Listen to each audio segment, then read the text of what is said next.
Зголемениот број на ново заразени со COVID-19 ја отвори дилемата на кој начин би требало да се одвива наставата во училиштата во текот на второто полугодие.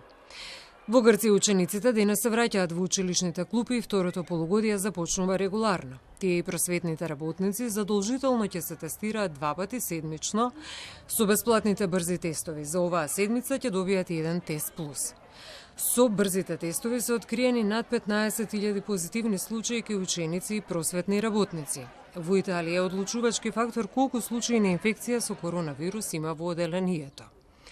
Кога станува збор за средните училишта, учениците мора да бидат тестирани во оделението и да носат FFP2 маски, доколку се појави само еден случај на инфекција со коронавирус. Во меѓувремето, дека трае зимскиот распуст, кај нас Министерството за образование и наука ќе се координира со Министерството за здравство и Комисијата за заразни болести за начинот на кој ќе продолжи да се организира наставата во второто полугодие, зашто навремено ќе информираат јавноста, е ставот на МОН. Што се однесува до донесување на нови мерки и протоколи, тоа треба да го утврди новиот владин состав веќе на првата седница на влада, велат од Министерството за здравство. Препораките за заштита од ширењето на вирусот ги носат експертите од различни области во Комисијата за заразни болести. Тие одлуки се темелат на претходни епидемиолошки анализи на стручната фела од Институтот за јавно здравје. Комисијата ќе заседава во текот на утрешниот ден.